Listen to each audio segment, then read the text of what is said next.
बिहार में राहुल तेजस्वी की वोटर अधिकार यात्रा हो रही है। हजारों लोग सड़क पर निकल रहे हैं, मंच पर नेता भाषण दे रहे हैं, लेकिन उसी भीड़ के बीच कुछ ऐसे लोग घूम रहे हैं जिनके बारे में किसी को पता ही नहीं है।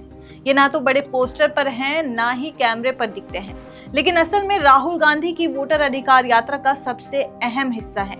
ये है राहुल की रेकी टीम। चुपचाप, गुमनाम और बेहद शातिर अंदाज में ये टीम बिहार की राजनीति का नक्शा खींच रही है। नमस्कार, आदाब, आप देख रहे हैं द हिंदी टॉप और मैं हूं आपके साथ सामिया खान।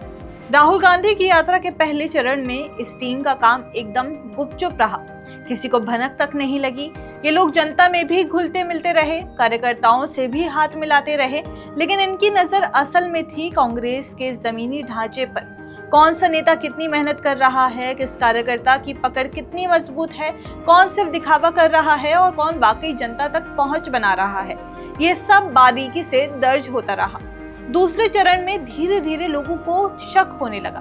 कार्यकर्ताओं के बीच खुसर-पुसर शुरू हुई। ये लोग कौन हैं, किसके लिए काम कर रहे हैं? असल में ये वही राहुल गांधी की प्राइवेट इंटेलिजेंस टीम थी जो न केवल कांग्रेस बल्कि पूरे महागठबंधन के नेताओं पर नजर रख रही थी।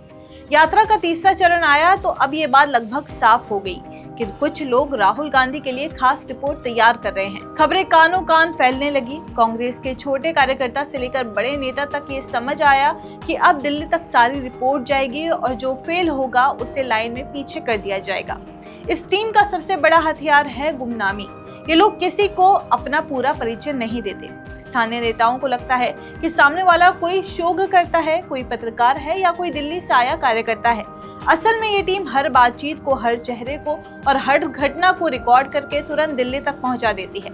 इस टीम के पास कोई बड़ा दफ्तर नहीं है। राहुल गांधी की यात्रा में साथ चल रही वैनिटी बस ही इनका ऑफिस है।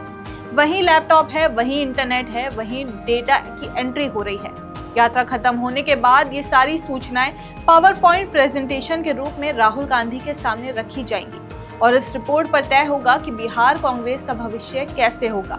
ये टीम किसी एक प्रदेश की नहीं है। इसमें छत्तीसगढ़, झारखंड और कर्नाटक से आए एक्सपर्ट्स हैं। कुछ चुनिंदा बिहार के लोग भी शामिल किए गए हैं। इनमें राजनीति समझने वाले लोग भी हैं, डेटा एनालिस्ट भी हैं और ग्राउंड सर्वे करने वाले भी। यानी ये एक तरह से पॉलिटिकल ऑडिट टीम है जो हर कोने से जानकारी जुटा रही है। कौन नेता कार्यक्रम में आता है और कौन गायब रहता है, किसकी जनता पर पकड़ है और कौन सिर्फ कुर्सी पर बैठा है, किसका निष्ठा कांग्रेस में है और कौन दूसरे दलों से नजदीकियां रखता है, कौन नेता सिर्फ चेहरा दिखाकर गायब हो जाता है और कौन सा पद अधिकारी सिर्फ नाम का है, असरदार नहीं। ये सब चीजें दर्ज हो रही है। कांग्रेस लंबे समय से बिहार में कमजोर रही है। ज्यादातर कांग्रेस महागठबंधन का हिस्सा बनकर ही लड़ती रही। नेताओं के बीच खींचतान, संगठन की सुस्ती और गुटबाजी की वजह से कांग्रेस का वोट बैंक लगातार खिसकता गया। यही वजह है कि राहुल गांधी ने इस बार जमीनी ताकत पर पूरा आकलन खुद करवाना शुरू किया है। सिर्फ खुफिया टीम ही नहीं बल्कि जिलों में लगाए गए ऑब्जर्वर भी यही काम कर रहे हैं। वो स्थानीय नेताओं पर नजर रखकर रिपोर्ट दिल्ली भेज रहे हैं। मतलब राहुल गांधी को न सिर्फ यात्रा के मंच से बल्कि बैकग्राउंड से भी पूरी तस्वीर मिल रही है। अगर ये रेकी टीम सही रिपोर्ट देती है और राहुल गांधी उस पर निर्णायक कदम उठाते हैं तो कांग्रेस बिहार में अपनी नई तस्वीर बना सकती है, क्योंकि आज सबसे बड़ी जरूरत है एकजुट और दमदार टीम। और यही राहुल गांधी का मकसद भी लगता है कि कोई भी व्यक्ति सिर्फ नाम या पद के आधार पर नहीं बल्कि काम और जनाधार के आधार पर आगे बढ़े।